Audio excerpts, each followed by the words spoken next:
Uh, so, as said, this event is on building trust in public institutions.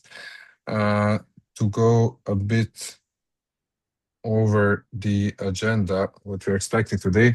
So I'm very happy to welcome today Flaviana Palmisano from Sapienza University of Rome, Nerea Gándara from Universidad Carlos III of Madrid, and Adel Azouni, geologist, researcher, and author.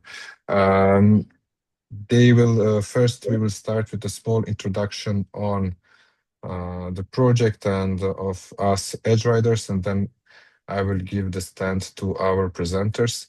After that, we have a moderated discussion, which will be led by my colleague Veronica Davidov, and then a Q&A session.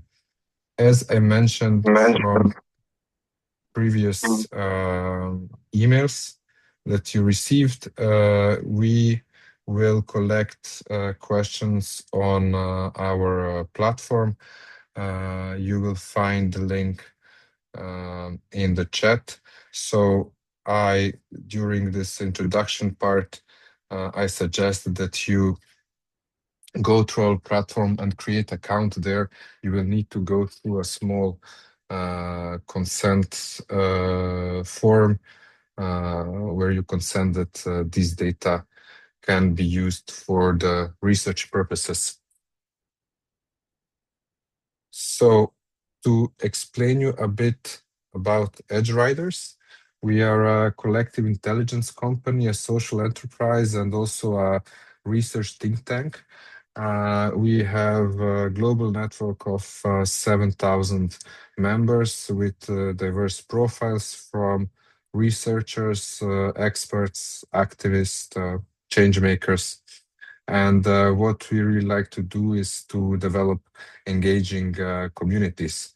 One part of our research is based on doing research um, funded by EU, and Interfaced is one of these kind of researches. What we do ethnographic part of the research, where we try to understand better public opinion and how it's formed, and take the data from the lived experiences, which my colleague Veronica will explain you a bit later more in detail. We do it by having different formats of collecting this data. So one type is this kind of events where we invite experts and try to foster discussions.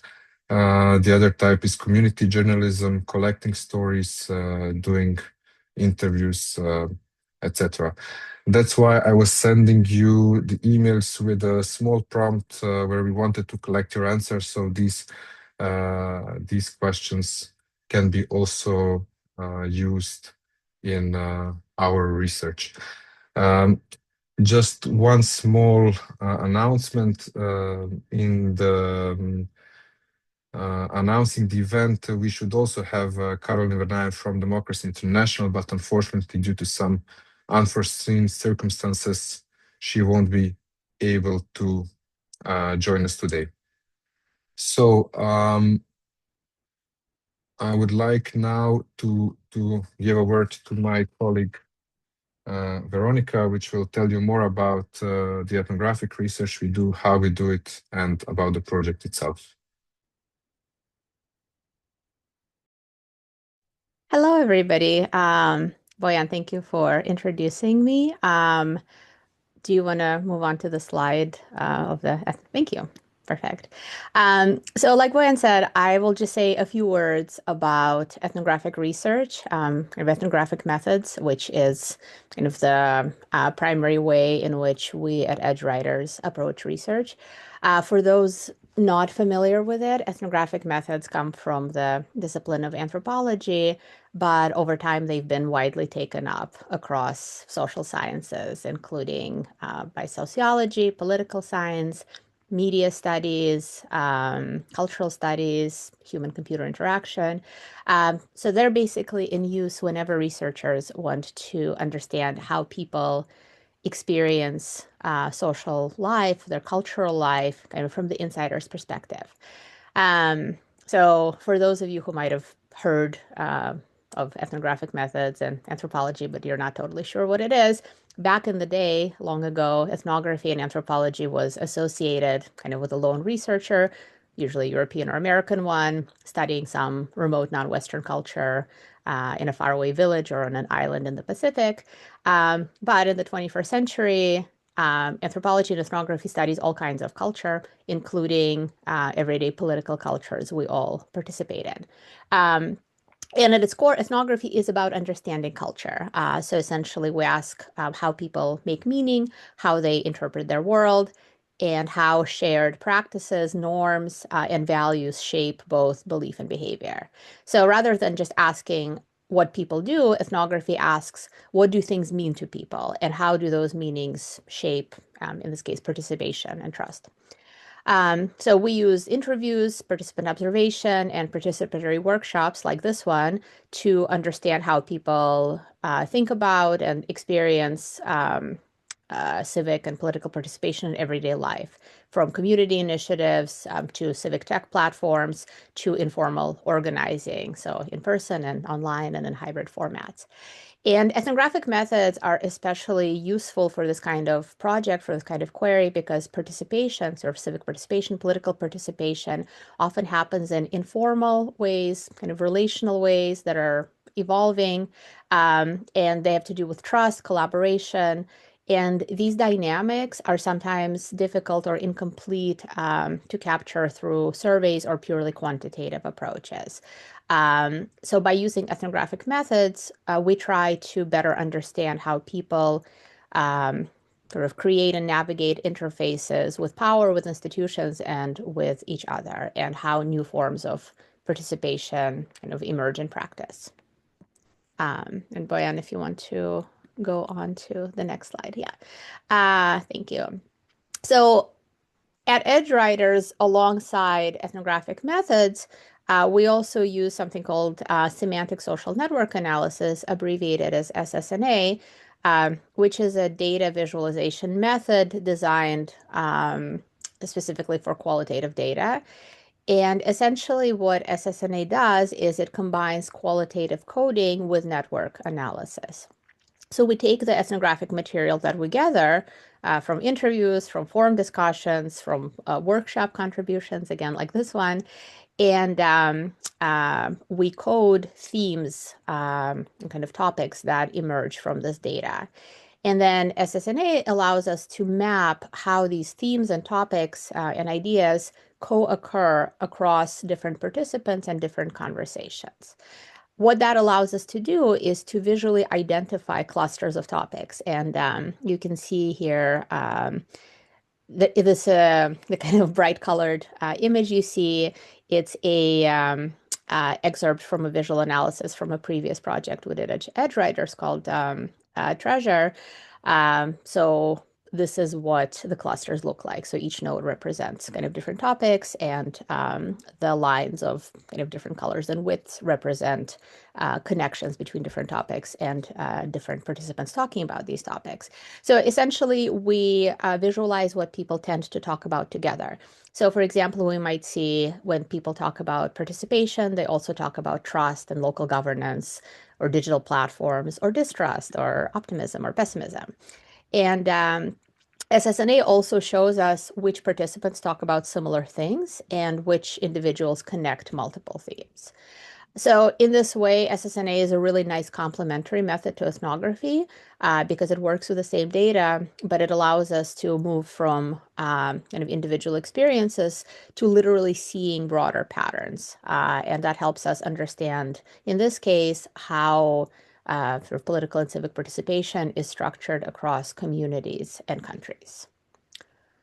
And yeah, I think, Boyan, can you move on to the interface project? Thank you. So to kind of zoom a little bit more into our current project, which is kind of the framework within where that brought us all here for this workshop today. So the interface project, it's a large project that examines how participation, kind of civic political participation, has been and continues to change from the time of COVID to present day, especially forms of participation that happen beyond formal political processes like elections. So in this project, we focus on what we think of as interfaces, kind of with power, with institutions. In other words, spaces, tools, and relationships where people try to influence decisions or solve problems or in other ways kind of affect change in their communities, shape their environments. And these interfaces are it's kind of a very broad term. They might include civic tech platforms or community initiatives, artistic practices, journalistic initiatives, mutual aid networks, informal organizing. And a key motivation for this research, for this project, is that since COVID, many traditional forms of participation have been disrupted, and also new ones have emerged. Kind of people have begun engaging in new and different ways, sometimes more locally, often more digitally. Often, kind of COVID left us with a lot of hybrid forms that combine online and offline participation. So these shifts have created new opportunities, but also new challenges and kind of new patterns of inequalities that we're interested in looking at. And what makes Interfaced kind of cool and distinctive is its interdisciplinary and mixed methods approach. So this project brings together researchers from different universities and organizations from multiple disciplines, including anthropology, political science, media studies, digital participation research. And we combine lots of different methods to understand these topics, kind of participation from multiple angles. And we're also working across diverse national and political context, which allows us to think about how these forms of participation kind of unfold and evolve under different conditions. And this comparative approach helps us kind of identify shared patterns and also kind of pay attention to more locally specific, culturally informed forms of participation in specific places. So ultimately, the goal of Interface, it's kind of twofold, two-pronged. It's both analytical and practical. So kind of as scholars, we want to understand how participation is changing. We want to identify kind of emerging interfaces with power. And we also want to highlight promising practices that can have kind of actionable policy implications. So one of the things we want to find out is how can more inclusive, meaningful, and kind of responsive forms of participation be encouraged and supported going forward. And like I said, it's a kind of large project. We were working with a number of partners. Boyan, if you can go to the next slide. So this is kind of a map and the institutional logos of all the partners working on this project. It's kind of our leader is City University of London, and I think Dan from there is here with us in the room. But yeah, it's kind of a lot of brains working together on this set of topics. So Boyan, I'll turn this back over to you. Thank you, Veronica. Thank you for this nice presentation. Now we will go to our presenters. Just before we start, I shared the link with you to our platform. As mentioned before, and as Veronica presented, I think now it's more clear that we collect all these data, and that's why we would like to receive all the questions and your opinions on our platform so we can code it and use it for the research. So feel free to click on the link if you have any questions during the presentations. Just post them there. We're gonna read them and we're gonna pose the questions that we see on the platform. Okay, Flaviana, the floor is yours. I'm just gonna stop sharing. Very happy to share the screen to have you here.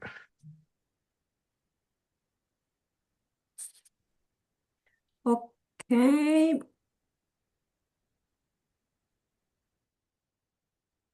Okay.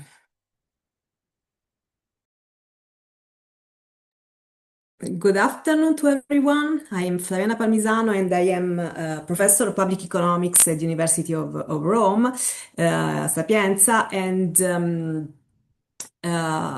today I'm going to share with you the results of some of my recent research that are very much connected to the topic of this panel. In particular, as you can read from these slides, from the title of the presentation, in my research I've been focused on one particular determinant of institutional trust, that is inequality intended in an economic sense. In this specific case, we look at inequality in the income distribution. And my results concern the European context and worldwide context. Why do I focus on this specific link? Let me say that I have been working on inequality for many years, since the beginning of my PhD, and then extended my research about looking at the impact of inequality on other socioeconomic aspects of the society. And in fact, here there is a huge literature starting from the 1950 with the Kuznets curve, trying to understand the impact of inequality on a set of outcome variables that belong to the so-called economic capital. And there has been a renewed interest in this research topic, especially after the financial crisis and the COVID pandemic. And the idea is to understand how pre-existing level of inequality could exacerbate the impact of this macroeconomic event. At the same time, this literature has tried to go beyond the aggregate indicator of inequality and try to look at the effect of the structure of inequality or the origin of inequality.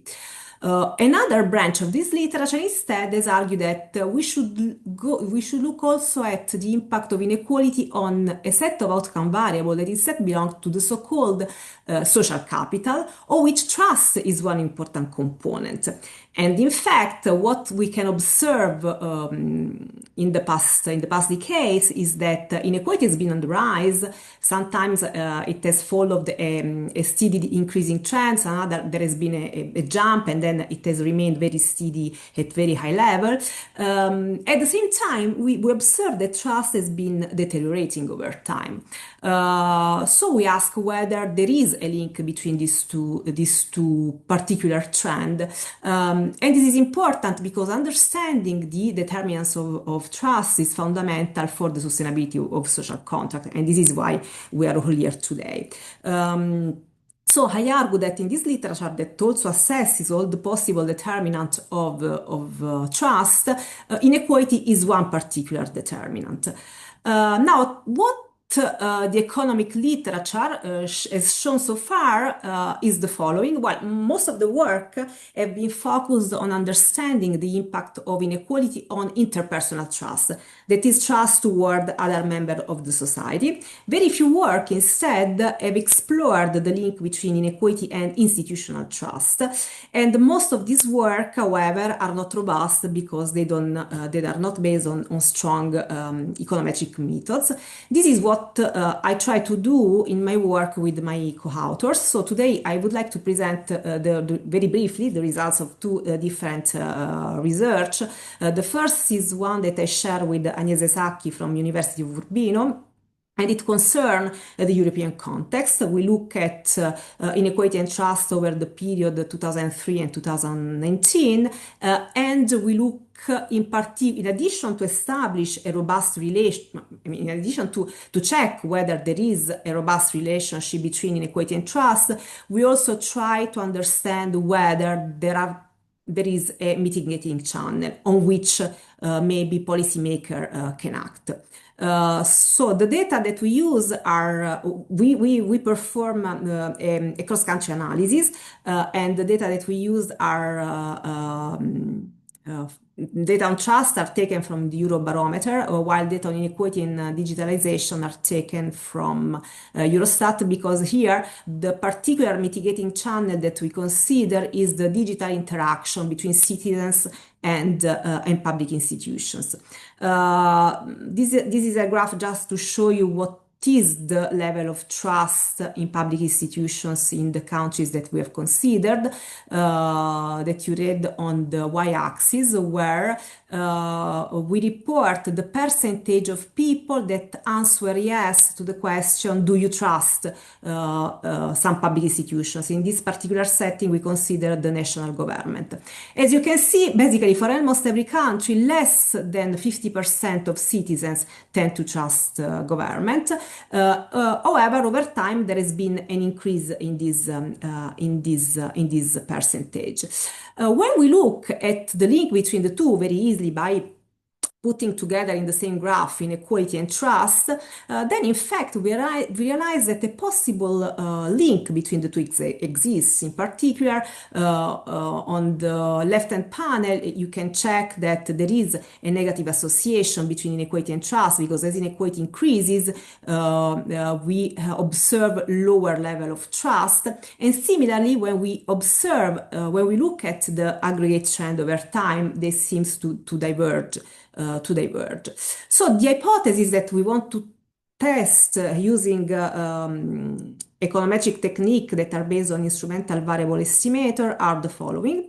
The first is to check that in fact there is an association between inequality and trust, in particular if inequality causes institutional trust. And the second one is instead related to the mediation mechanism, which is represented by the digital interaction between citizens and public institutions. There are a number of reasons that motivate our research hypothesis. I have listed some here. I don't go into details because there is no time, but if you want to know more, you can ask me later, or I can send you my paper on this. So what are the results that we get are the following. We prove that in fact inequality exerts a negative impact on public institution. Therefore, the higher is the inequality that we observe in a society, the lower is trust toward the public institution. Concerning the second hypothesis, instead, we also prove that the marginal effect of inequality on trust decreases as digital interaction between citizens and public institutions increases, which means that the digital interaction tool can be used as a way, it can be used in order to attenuate the negative impact of inequality on trust in institutions. Another interesting result that we got in this research is that when we perform some heterogeneity analysis, we discovered that this mediating channel represented by digital interaction works better, especially for some vulnerable group of the societies that are represented by less educated and unemployment. Therefore, we concluded that digital interaction can also be used as a tool of empowerment. So from this first part of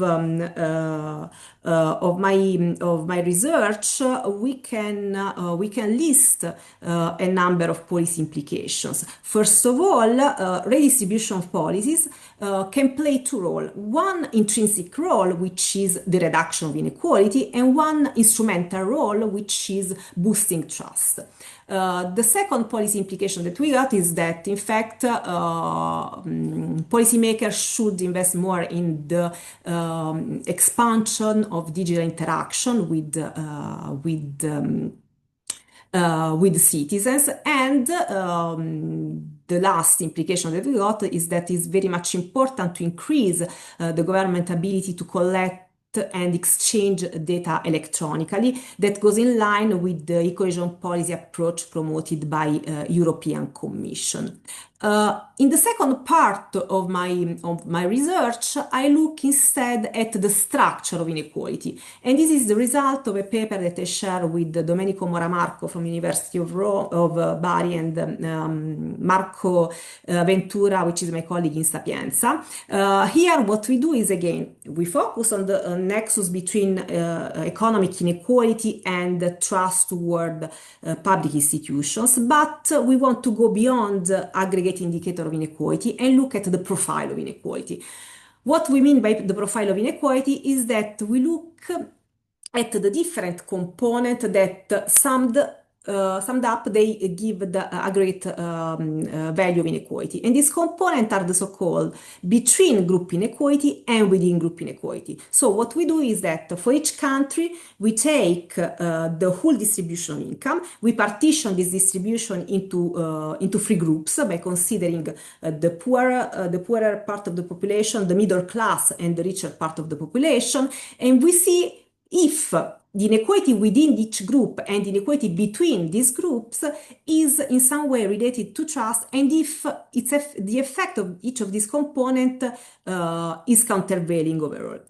So we test basically two hypotheses. The first is the impact of aggregate inequality on institutional trust, and the second is the test of the profile of inequality on institutional trust. Also here, there are again a list of theoretical explanation to support our hypothesis. In this case, the analysis has a worldwide coverage. We take the data on trust are taken from the Integrated World Value Survey, while inequality on the data on inequality are taken from the income inequality, world income inequality database. And we look at the period that goes from 1990 to 2019. Now here, the results are peculiar because again, we of course use a set of econometric method. I must say that for a number of reasons that I must explain because they are too much technical, identification is not very much robust as in the previous case, so we are still working on it.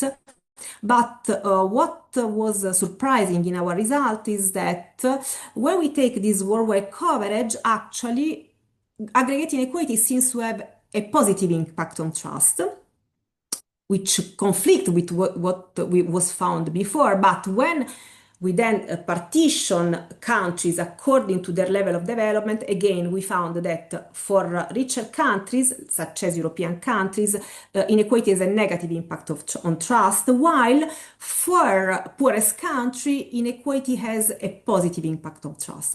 But when we decompose inequality by looking at its profile, it was also very much interesting to find that each component had a very different impact on trust. In particular, inequality between income groups that can be interpreted as a form of social fragmentation has a negative impact on institutional trust, but while inequality within income group they have a positive effect on institutional trust, and this is what is driving the overall results.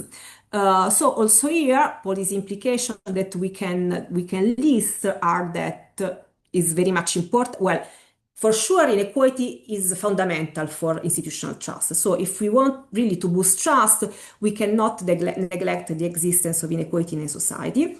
But in addition to look at aggregate inequality, we should also look at its component because they can have very different countervailing effect, and their effect can also change according to the cultural context and social norms that characterize each country. So that's all for my contribution.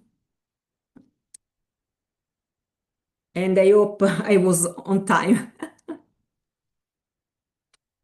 Thank you, Flaviana. Thank you very much for this really insightful presentation. So not to spend more time, let's move to Nerea Gándara Guerra. Am I pronouncing it right? And once again, please use the link that I sent the comment section to ask questions that we're gonna address later. Okay, Nerea, it's floor is yours. Okay, thank you so much. Well, thank you for this invitation. Full disclosure, so this presentation is not going to be about an empirical contribution. My own work actually is more on gender and politics, but now, thanks to this very nice project interface, I'm also having the chance to start working on institutions, which is, yeah, as we see, a very important topic. And thank you, Flaviana, for this presentation, because so this is more of a motivation of where we are, kind of a follow-up of what Flaviana was saying. So why do we care about trust in the first place? So usually trust is something that we place in between of the research about democracy. So in a nutshell, no, when we talk about democracy, everybody, so there's this difference between, maybe this is like, by the way, something that most of the public know or doesn't. I hope some of you here are not political scientists and this is new to you. Anyway, so usually when we talk about democracy, we differentiate between diffuse support, so the idea of democracy that everybody tends to be in favor, okay, everybody likes democracy, and then a specific support, okay, which is in a way what we tend to care about because, okay, in abstract, everybody likes democracy, but maybe if you don't like, let's say, the party in government or something like this, maybe you're also like, I don't know, in favor of restricting the press, okay? And this is what we mean about a specific support of democratic terms. Where do we place trust in this? So trust is kind of like another indicator of how well functioning are our democracies, okay? Why? Because trust in a way relies on like this idea of vulnerability, okay? And that you give some kind of power to someone else. So for instance, if you don't trust your government or you don't trust science, then you don't get vaccinated. So in the case of COVID, for instance, that we all agree as societies to get vaccinated with a vaccine that was very fast, this is because we trust our systems, okay? And in this sense, when we talk about trust, we should also differentiate between implementing institutions, so the ones that are, for instance, the police or the legal systems, versus those representative ones, okay? And this matters because usually representative ones, which is tend to be like parliamentary or the executive, okay? This trust on these institutions also varies depending on political behavior. So for instance, maybe you don't trust the government, but just because you don't vote for that government, okay? However, you can still trust the legal system or the police, okay? Depending on the case, if you don't perceive, for instance, that the police or the legal system is also aligned with some kind of political spectrum. Okay, and what drives trust? So there's a debate actually in the literature. So kind of like the first in political science assumptions was that there is quite a stable, same as political behavior, okay? So there is this idea that this comes from socialization. But now actually we're more focusing on the idea of performance, okay? So trust is driven by how much the system also delivers to you, which is what Flaviana was saying. If you don't perceive that actually like institutions are like making your life better, no, in a way, then you don't trust them. Okay, so with this in mind, sorry. So after COVID or during COVID, there was this huge worrisome, no, like the protest against vaccines, for instance, about not trusting governments, no? And actually, if you see at the data, this is only from 2016, by the way. So in this plot, what we are seeing here is the evolution on trust in parliament, trust in politicians, satisfaction with government, satisfaction with democracy, and then this dot here, that is trust in science, okay? This is using the European Social Survey. And we see that actually, after COVID, we don't see like a huge decrease in trust, okay? Because actually the decline of trust is more chronic. So it's true that we're witnessing a decrease in trust, but this goes farther in time. And what I was saying, for instance, before about representing institutions, so you can see that satisfaction with politicians, or rather trust in politicians, okay, varies more, same as satisfaction with the government, but because in here we're witnessing a different type of trust, okay? And science, also, by the way, the picture, so what we're seeing here is that it's quite stable, but the picture is still quite depressing because as we see, this is the average of answers. Trust always fails, okay? But however, and this is very contrasting if we see as trust in science, okay? That the average is 7 out of 10 of trust in science. Okay, and then if we see actually change in trust in parliament, okay, for instance, we see that first of all, the changes are small, and I don't know, we see the biggest decline from the round of 2016 to the latest, okay, so 2024 is, for instance, the UK. And again, this is a cautious statement, because maybe what we're seeing is some kind of dissatisfaction with the way that the government, so more of a partisanship rather than the system as a whole, okay? And also, as Flaviana was mentioning, for instance, the latest decrease that we saw in institutional trust was also especially for Southern Europe after the 2011 crisis. So usually these changes are driven by contextual crisis. Again, if we see the comparison of where we are with trust in science versus trust in politicians and trust in parliament, trust in science is much, much more high than the other ones. And also there's an interesting variation in countries. So I was surprised to see, for instance, that Spain is an outlier in this case, where trust in politicians is extremely low. And if you compare it, for instance, with Germany, that is like much higher, then science is not as much. So maybe also when we study these phenomena of trust, which is also something that in the interface project we want to do, we should also look within cases, because the big picture sometimes maybe where it's hiding another dynamics. But on a good point of view, what we see is that trust in science has been consistently high, and also after COVID. So there's, for instance, this project that I recommend that you take a look at. That is the TIS project, and they did a survey on science in 68 countries, I think. And what they found is that actually people, despite this pessimistic notion that we have nowadays that science is going backwards, no? Like the citizens' belief in science is going backwards, actually is the opposite. So people do believe in science even after a COVID pandemic, or especially because of COVID pandemic.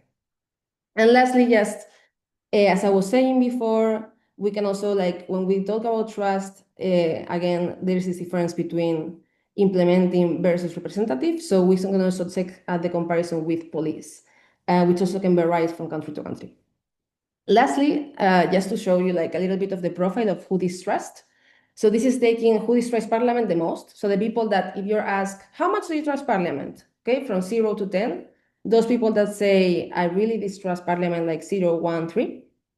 And what we see actually is that the composition of these people, so these more distrust citizens, the most important thing is perceived income, okay? So this was in line of what Flaviana was saying. So there's a key thing for distrust, which is economic situation, but also political interest, which talks to the goal of our projects, which is map these disengaged citizens and try to bring them back. Yeah. And the same with science, although as you see the figures, these are merely descriptive, by the way. But here you see that the numbers are much smaller because it's way less people, of course, but we see the same picture here. So we will be income, and again, those people who are not interested at all in politics. And this is all from me. Wait. Thank you.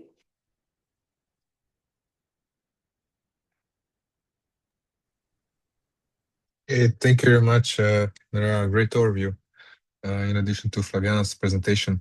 I'm not sure if we mentioned this research is based on 8 countries in Europe and Tunisia. So I'm very happy to welcome our last speaker, Adel Azouni from Tunisia.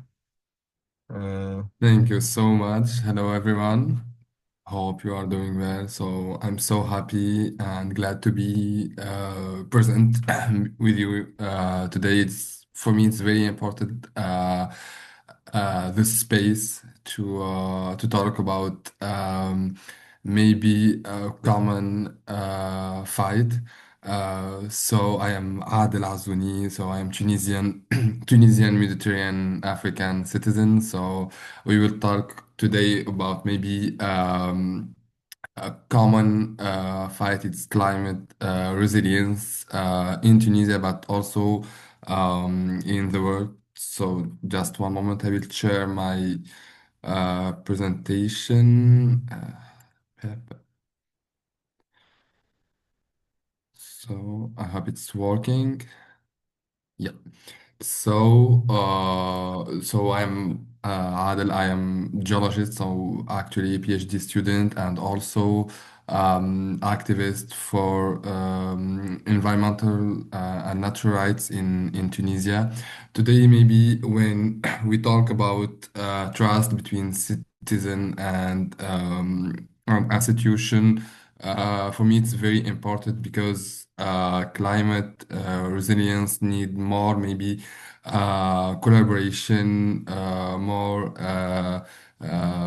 work, multi-actor work, and I work always on that because climate impact today it's impacted our social and economic daily in Tunisia, like many other people. So maybe I want to talk at first about the climate and social context in Tunisia because Tunisia, like many countries from the south of the world, they are faced to climate impacts more than the north, and also the problem that the south countries they don't contribute to climate or global warming like the north. So when we talk about Africa, we talk about 540 countries who contribute to greenhouses for just 7% compared to other country like European Union or maybe like United States or Russia or India. There is really inequality. So, for me today, as Global South, we are in the first line of the impact of climate change. So, in Tunisia, really, between 1990 to today, 2026, we can maybe feel the difference of the annual temperature. So we really today we live and we feel that I remember when I was at the school, they told us like we have different season in Tunisia, like between spring, autumn, but today we have only summer and some few month of winter. So and all this impact of global warming, and I say always that the high temperature is only the first maybe chapter of the story because the impact or the problem impact the different sector like agriculture or also we are coastal country, so many people they are faced today to the sea level. So now maybe some very important figure or number they are that we feel it today. So when we talk about like maybe more 1.4 degree temperatures since 1970.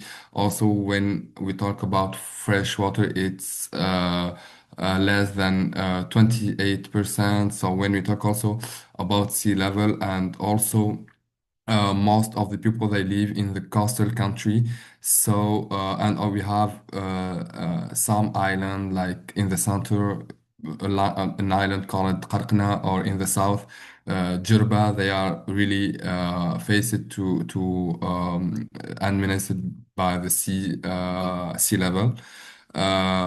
So also maybe the social and human impact today, like the link between this environmental or climate change impact and the social impact, like because in Tunisia, for example, more than 70% of the water is used for the agriculture, and for me, it's really a red flag, let's say, maybe because the most of our fruits they are exported to United States or to Europe. So for me, I feel like we export our water and our resource Also, when you talk about drought, impacted like cereal production, and this is for me the political of the institution because today we depend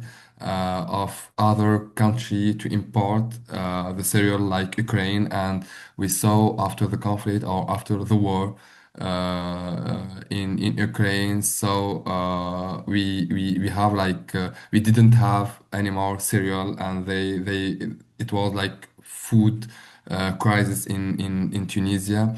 Also, maybe today we live like silent displacement in Tunisia because in some cities like Gabes in the south of the country, it's a city victim of industrial pollution, and Gabes, it's there is a chemical group in this city. It's public industry who they transformate phosphate to phosphogyps, and they are polluted the sea, the soil, and also they impacted human health. So people from Gabes, and I know many young people, they move it from their city to another city or to Europe.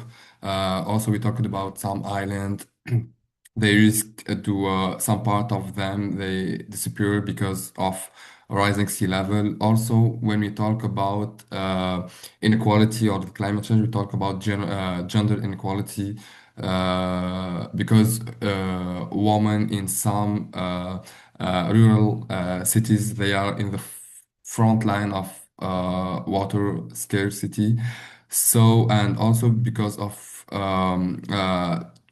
this maybe vulnerable cities, they are less access to the land, to the finance, to the technology, because also always the institution, most of work, it was in the capital, and there's some abundance of all other cities.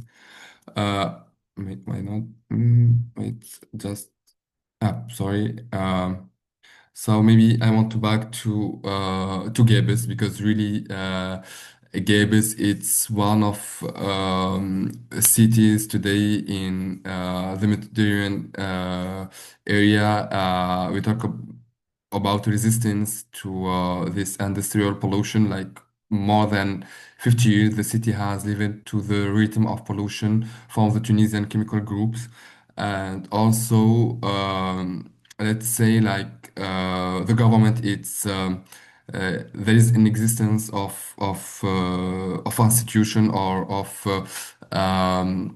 of maybe the government to save the city, and we can see the impact of this industry in the sea, and maybe when we walk in the beach of Gabes, we can see the turtle, and we can see the fish, the crabs found dead, and also there is many numbers talk about the percentage of people who have cancer because of this industry. And the last October, it was maybe for me, it's one of the first maybe in Tunisia, Arabic world, and in Africa, a protest. Like we talk about really million people protesting against this industry and this government because uh, since like 50 years they waiting for solution to save Gibbs, and I am originally from this city, so for me it's really victim city of pollution and rising sea.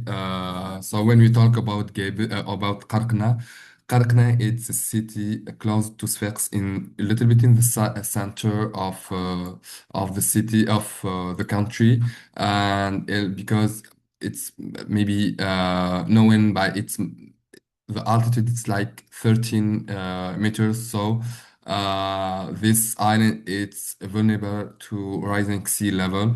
Uh, so like in some years maybe we can lose some part of this island, And now today, more and more people they left this island because the this impacts, and also we talk about the institutions or maybe the government, like the island or maybe the people when I met them, they feel like they live in isolated, let's say, of the other part of the country. Maybe I mean I want to talk about maybe some project that I work on it. Actually, there's actually I work mostly on agriculture, sustainable agriculture, because for me, it's our maybe strongest because let's say in our history as Tunisia or Tunisian, we was always a country known by agriculture, but the the political or the public policy of the last government since maybe 19th, we focused in other sector like tourism, and they are not really stable, and we lost our sustainability and our agriculture. When you read the story of Carthage, who feed other country, who feed many other cities. So it's really sad. Like today, we lost more of our lands because of the public policy who depends actually of other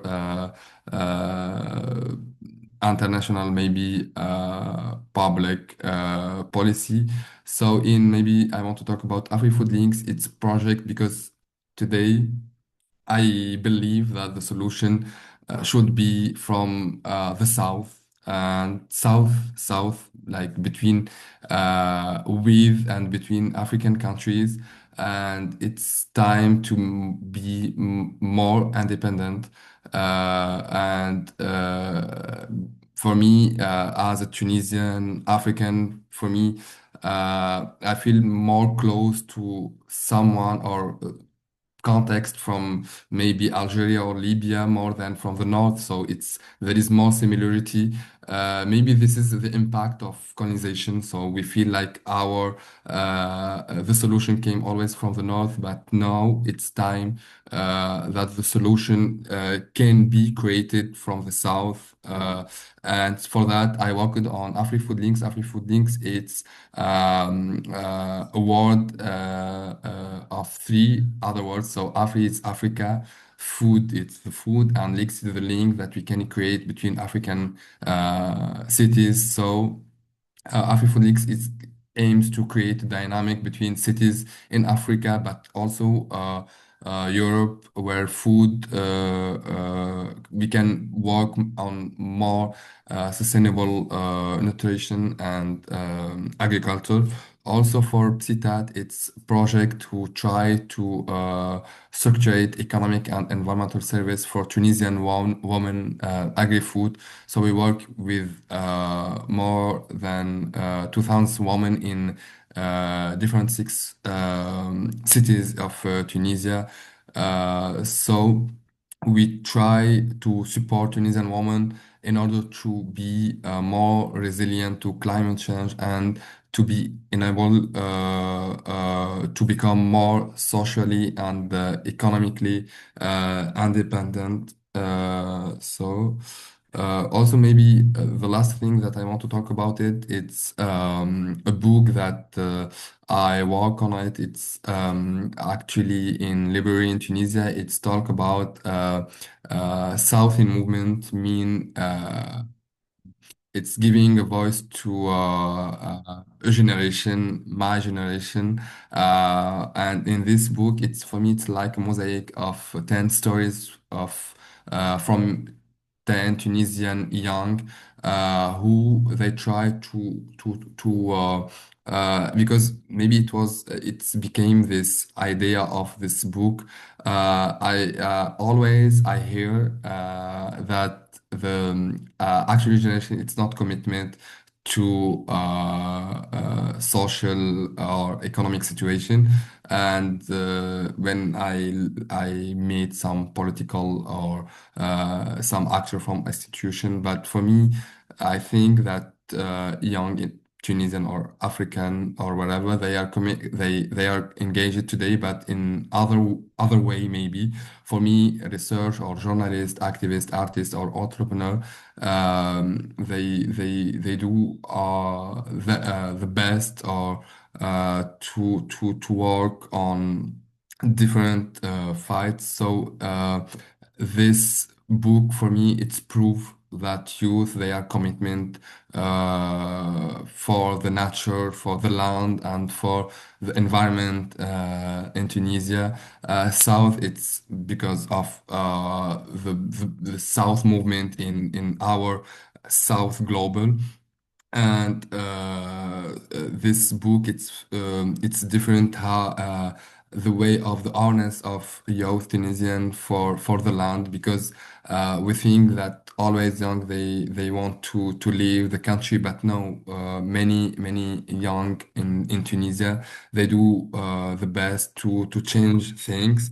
So for that I've tried to write this story, and I wanted to give a voice to this people. So for that, for me, on all this, maybe in this movement, I wanted to maybe to say like we need more collaboration, because also there is always a problem of access to information. Like we feel that and always I feel as an activist or youth, like I am always against the institution. But no, for me, I am not against, but because I say things like they are, because someone who is realist, who need really solution for the best to the society, and also actually in the maybe the actually situation economic and political, it's not really, it's like other country in the world. So we are like in fight in a movement. We have really problem to access to information. We feel like they are like a border like between us and a situation. There is no collaboration, because for me, I'm realized that I need to work with institution. It's a need really, because as an activist or research, sometimes I need information from some ministry, and for me, it's really a problem that when I need information, I need to check website of European website, or from German foundation or Italian, but I don't found the information in my own country, or I don't need found information in website of my ministry. Also, it's we feel like there is in French we say déconnexion, like there is no connection between a researcher or activist and institution actor. We don't, because I think that everyone have rules to play.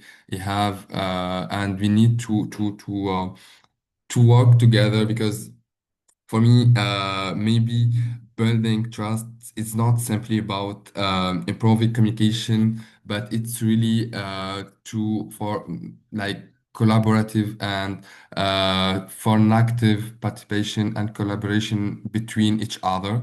And I think maybe when citizen and community and institution work together, climate action or maybe human action or social action becomes more effective, more inclusive, and more democratic. So I hope that I didn't pass my time. So thank you for your listening, and I'm so happy to share with you the information that I have.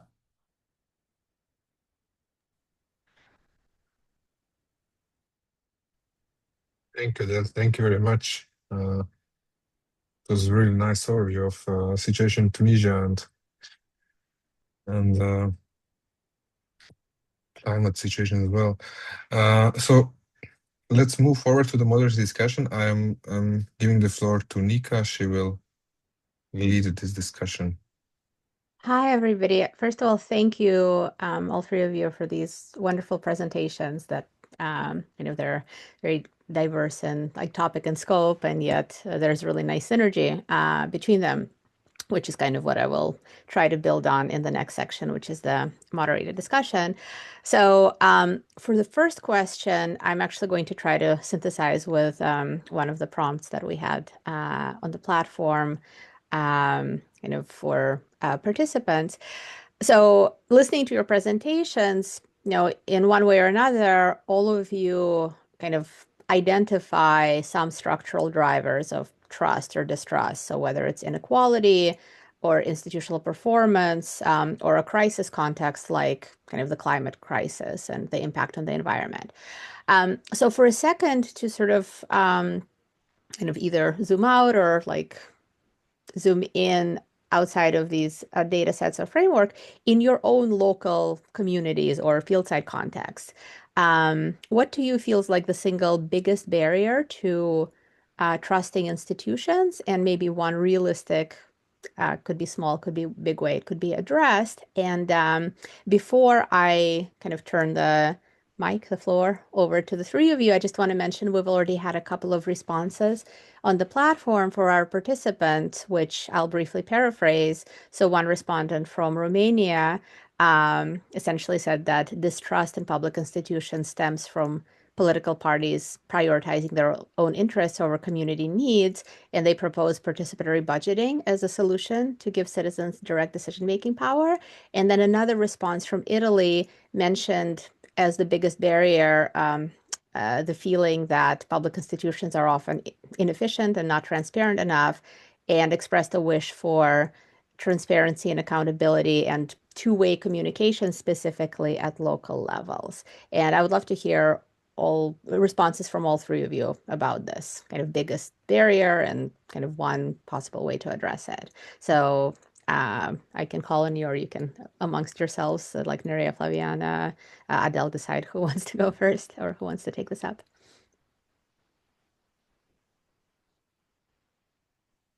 I maybe can go first. I don't know. All right. Okay. Yeah.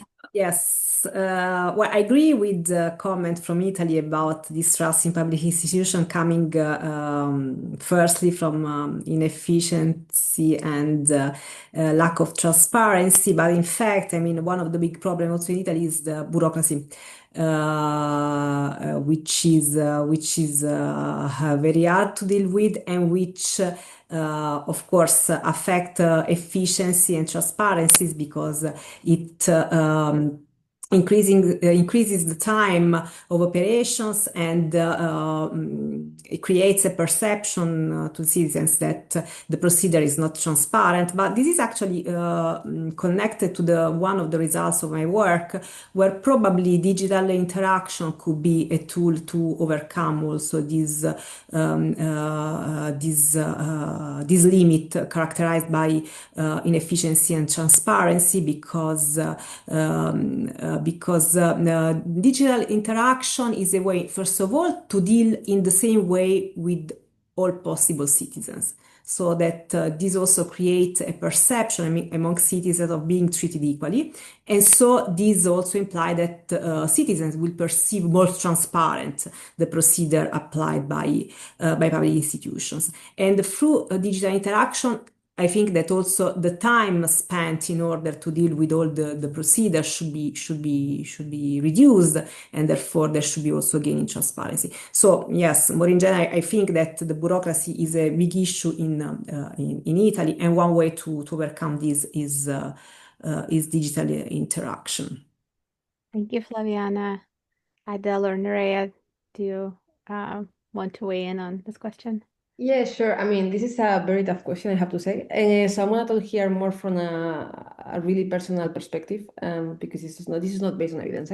So I was thinking about this, and I'm gonna say like so I don't know if digital will be the way, or like just in a way make local politics more important again, and make them more accessible to citizens. I don't know if either digital or just simplify them. because I'm gonna give two examples. So in my city, where I'm originally from, which is like Vigo, it's like in Galicia, it's like an industrial city. So the mayor has a 70% of electoral support. This is a huge approval, okay? There's no corruption going on. The thing is that the guy is always on the street, okay? And on the radio, and like he receives like open letters from citizens, like asking, can you please put a bench on my street? And he actually goes and says, here is the bench.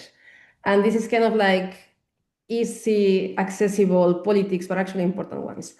And now I'm living in Madrid, okay? And one of the main issues is housing, as in most Europe, actually, and most places in the world. And there is this feeling of inefficacy because, like, well, policies don't reach the population. And so what I see, for instance, witnessing among like some peers that are not interested in politics is that they help each other, which is something that in interfaces it will be like we will aim to capture this. So for instance, I have many friends that put each other in their housing contracts. So to basically can be able to afford a flat because it's very difficult. And if you're on your own, nobody's gonna rent you. So in a way, they're like kind of like compensating for the system while at the same time then distrusting the system because it's this idea of like I'm taking the matter on my hands and just relying on my neighbors because politicians, there's no this feeling of accountability or efficacy or closeness even, no? So yeah, this is a bit abstract, but this is what came to my mind with this question. Thank you. Thank you, Nerea. Adele, do you wanna? Yeah, maybe I need to the question be again because I didn't hear it. Sorry. So essentially, kind of in your own either like local community or like your field site, what if you had to identify what feels like one single biggest barrier to trusting public institutions and one kind of practical way in which it could be like addressed or mitigated, what would it be? Maybe I want to talk about maybe as I back also to my role like an activist because they feel like we are the institution they feel like we are always like divide who they are against the institution. Maybe the key of the trust he is giving to the community or the people the space to communicate like listening to each other, or maybe they give us more, especially now, maybe let's say talk about the political situation actually in Tunisia. Like we feel like we live in a kingdom. Like we feel like the institution they are in another country, and the people they are really not connected to the reality of the people population. So maybe the first K, it's like more communication and more space, like. Okay, thank you. Okay, so kind of pulling together some of the other kind of ideas and thoughts that I found interesting across all of your presentations. So this is, I guess there's different ways to answer it, but you all talked about trust. What do you think trust looks like kind of in an everyday sense on the ground? So one of our goals is to understand kind of participation, like we said, beyond formal politics. From your work or your experience, what does trust actually look like in everyday life, in kind of lived experience? Like, how do you know there's trust? What does it feel like? What is the experience of it? So trust for me, it's maybe uh,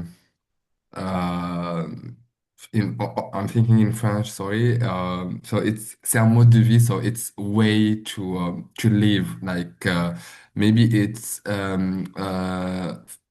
foundation element of the work. So for me, working without this link of trust between us, like a community, and after also maybe this is sometimes I feel like it's the responsibility of the citizen, because also I feel like always as citizen we have responsibility for our land, and we feel like we should be more active citizen, more commitment citizen. For me, I don't wait like institution or active institution to give me space, but I have, for me, I give them my money, I give them my time. So this is, I am, for me, I feel like as a citizen, I am part of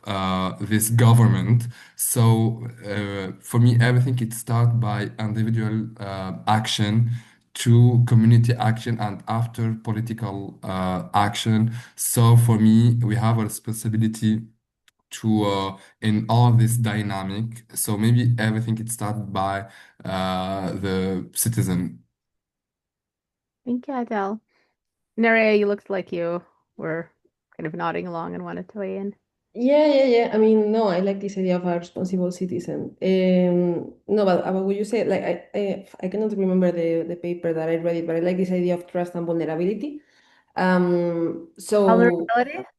yeah, so because in the end, like if you think about it, like when we say trust in institutions, in a way we lose the meaning of trust, but actually trust is usually what you talk about. I don't know, you trust your family, you trust your friends, you trust the parliament.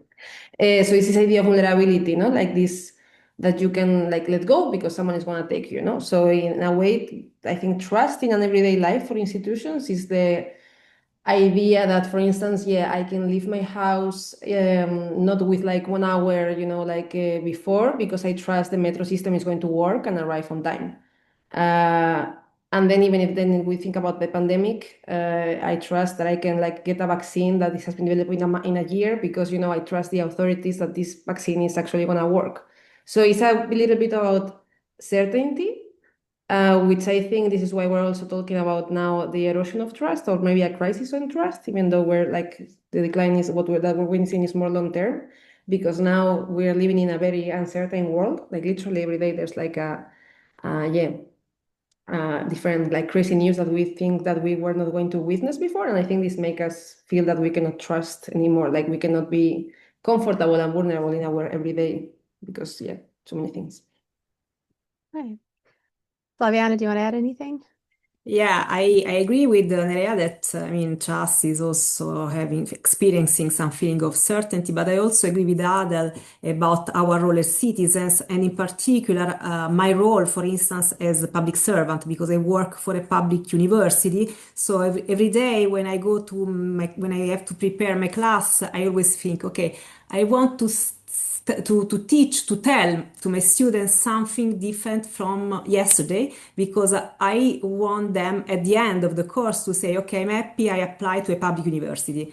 So I really, yeah, I take this very much into account, especially with this explosion of artificial intelligence. So every day I ask to myself, how I can make that my lecture is more interesting than just talking to ChatGPT. So I think that we also have a role in this as public servant to help our student to be to be more trusting toward public institutions. Yeah. Thank you all. This was one of the things I wanted to ask. It's not necessarily directly kind of related to your content, but Flaviana, since you brought up ChatGPT, which we all struggle with as teaching at universities, do any of the three of you have any thoughts about kind of any role of kind of AI in either further collapsing trust or mediating trust or increasing trust in public institutions? Is there kind of what are your thoughts about that in kind of this moment where we're all trying to kind of figure out what it means to live in the world with Gen AI?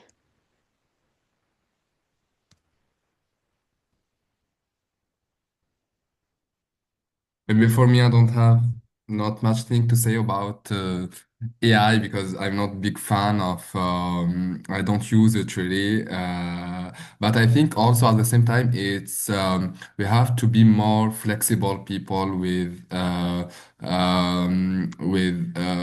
those new tools. So we need maybe to understand them and to work with them, why not? And also I believe that human won always, so we are the dominator always. So it's not really for me a problem, but it's maybe tools maybe it can be useful for us. So but I don't really have too much to say about it. So yeah.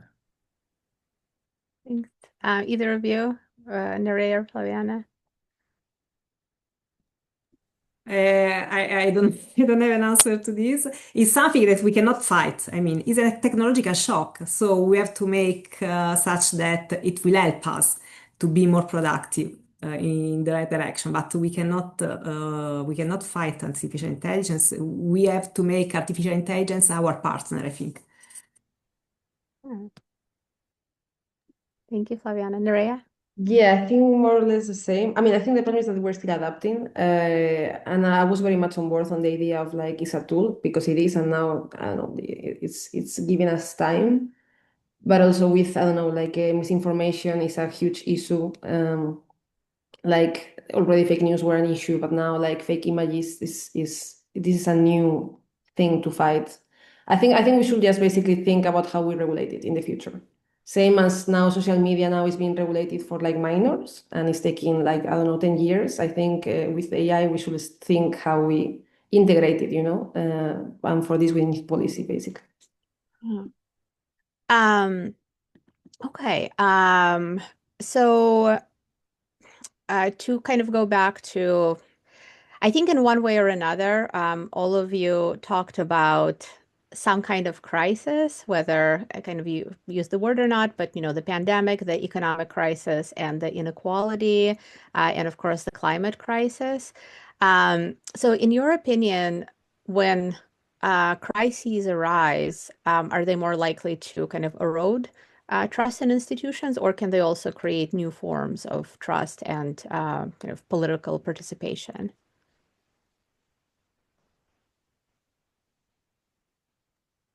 I think that it very much depends on the nature of the crisis. Because if it is like an economic crisis, usually this brings to the erosion of trust. Because you might think that, I mean, public institutions were not very much able to predict or to make something to avoid the expansion of the crisis. So this is in the case of economic crisis. But for the case of pandemic, instead, it has shown that it helped to increase trust in government because citizens were expecting government to put in action policies that could help them, like it happened with the introduction of vaccination in a very short period of time and with the recovery procedure and so on. So it very much depends on the nature of of the crisis. Thank you, Flaviana. Nerea or Adele, do you want to add anything? Yeah, Nerea. Oh, no. Well, I mean, yeah, I mean, I think it's what Flavina was saying. I think it depends. So you typically have the rally around the flag effect. So basically, citizens join together, blah blah. And one of like actually in Germany, again, I don't recall the authors. I can write them down afterwards. In Germany, right after the start of the epidemic, people were very much supportive of all measures. So kind of like this rally around the flag effect, and then this decrease a little bit afterwards. So when the year was not imminent. But it depends on the crisis. So, for instance, the most classical example of huge crisis is the terrorist attack of 11S, and then the huge support towards Bush government, and then the same happened in actually Spain, which is why I'm mentioning this in 2004 that we had like these terrorist attacks in Madrid, and it was at the opposite. So people turned their backs to the government because they blamed them for it. So I think, yeah, this. I think it's actually interesting to think that citizens are not that stupid and they can understand the crisis and the responsibility of each crisis, and then depending on that, either strengthen their trust or not. Thank you. No, Adele, did you want to no, add for it? me, I don't have to. I totally agree with them, so I don't have really anything to say also. All right. Well, in that case, I'm going to turn over the mic to Boyan, and he can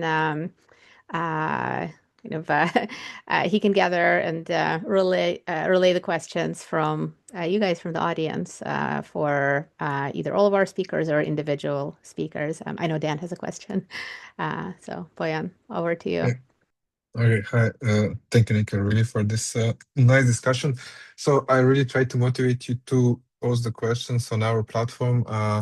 We didn't receive any there, but of course we can also accept questions here. So if you have any questions for our speakers, please feel free to raise a hand. If I understood well, Dan, you had a question or? Yes, thank you. Thank you for the very interesting presentations. I have one question for Flaviana. Flaviana, I was really interested in the relationship that you described there between digital interaction and rising levels of trust in political institutions. And I was wondering if you could unpack that a bit more for us. So that relationship, what aspect of digital interaction leads to that positive relationship? And what do you have any sense as to what the mechanism there might be? Because that'd be very interesting for us in terms of what we're trying to look at, and the way in which we're thinking about this relationship in terms of interfacing. There might be something there that digital interaction enables, a kind of an interfacing process that involves ordinary everyday citizens and political institutions. And so with this concept that we're trying to work with of interfacing, we're trying to get at exactly what might be the mechanism there that leads to that relationship. So it'd be very, very interesting to hear, if you have anything to say about that. Yes, the idea is the following. So when you have increasing inequality in your society, you start to perceive distance from the other and also distance from public institution. You feel them distant because you think that they have not done enough in order to equate the economic resources in the society. Now, the expansion of digital interaction possible mechanism in which digital interaction reduces this negative effect is that digital interaction basically is a way of eliminating distance between citizens and public institutions, because citizens can have a direct access to all the information and all the services of public institutions. So the mechanism through which it works is this one. So transmitting to the citizens a feeling that the distance between them is reduced and that everyone is treated in the same way. So this also could reduce the perception of inequality per se and thence be reflected into higher institutional trust. The point, however, I think is how to get every citizens have access to the digital interaction. So because one point is that, okay, the expansion of digital interaction helped to lessen the negative effect of inequality on institutional trust, but be careful, because then we need to grant that everyone has the same access to digital interaction, especially people that are less engaged. So this is, I think, one of the challenge for the future. Great, thank you. Thank you, Flaviana. Is there any other questions? Don't have to be shy.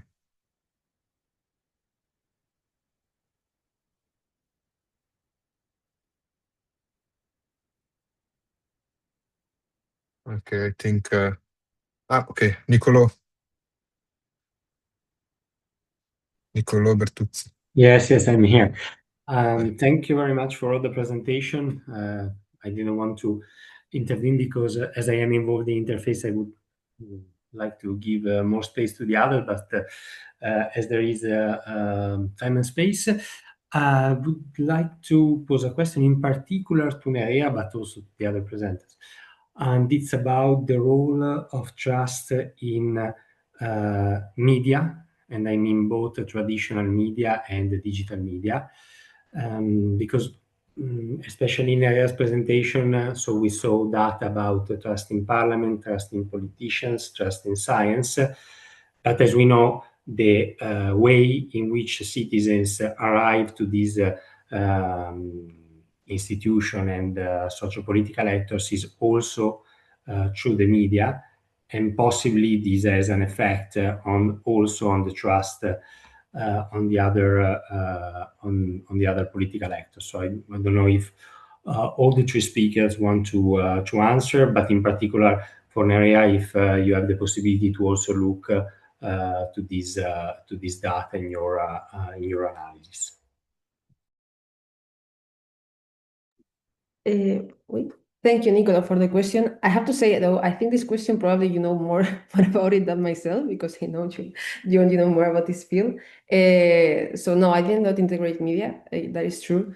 And also it's very complex, no? Because the thing about media is that there's always this thing of like self-selection. So in the end, you choose the media that you are like watching or like reading or following.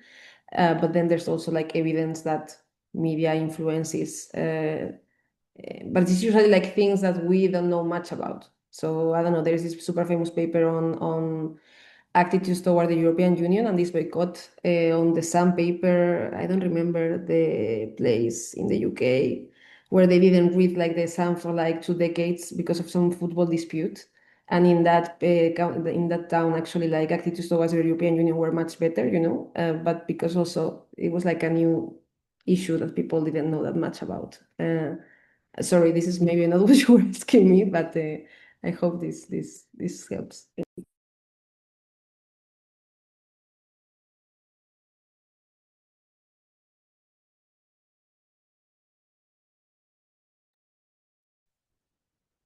Okay. It's I actually have 4:30. Okay, myself. last question. Okay. Yeah, so this is from me, like as a not as a moderator, but as a person interested in kind of environmental topics for Adel. So how do you think, because climate crisis obviously involves different types of trust. There's trust in science, and then there's also trust in institutions. So in your experience and kind of in your context, how do those two intersect? Are they like two different types of trust? Do they work together? So I think it's very linked. So maybe also it's everything is linked for me because trust in it's in institution, maybe it's closely linked to trust in information, maybe via media and also to the science, but also maybe the information by research. It's in general it's inaccessible because the language it's very technical. And maybe in my career, I had different experience. And maybe I remember 3 years ago, I was a host show about environmental issues and climate issues in Tunisia. And I've tried to, in French we say vulgarisation. It's like to make information more accessible and more simple for the audience because I believe maybe as a research, I believe like it's very important research for to resolve many problem, but I believe in at the same time like only research maybe can't resolve the problem. So we like the game, like the puzzle. We need different element. We need science, but also we need media who make the information more simple. So through, I remember the show it was called Eco-Friendly. I've tried to invite in different actor from different sector like artists, research, activists, sometimes from association. And I remember that the only actor they didn't want to be present like it was from the institution. So they refused it. And for me, it was very challenging because they don't they also maybe there is like institution they don't trust in media and also like it's very linked. So for me, it was very challenging because I believe the trust to the institution it's starting by trusting to the information because for me as a citizen I need the information from credible source. So for me the credible source is the actor and the responsible from the institution, like ministry, environmental ministry. So yeah, it's very complicated, but I hope one day like we have like a dispatching of the rules from different actor, everyone. If we want like ecological transition or maybe climate resilience transition, it's needing today the implication of the different stakeholders. So yeah,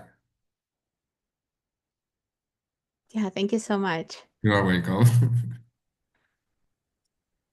Okay, thank you, everyone. Thank you, Flaviana. Thank you, Nerea. Thank you, Adele, for these great presentations and discussion. Thanks to all participants. Just last thing, come to our website to the links that I shared. We would really like to collect your opinions as well. We have this prompt where we collect short answers about what is the single biggest barrier to trusting public institutions in your local community, and one way to address it. You will help our research. We will publish the summary of this panel and will send to everyone. And yeah, once again, feel free to come to our platform to discuss with each other, share knowledge, share opinion. With this, I would like to close this panel, and I hope we see each other at another event. Thank you. Bye. Thank you. Bye. Thank you so much. Goodbye. Thank you. Bye.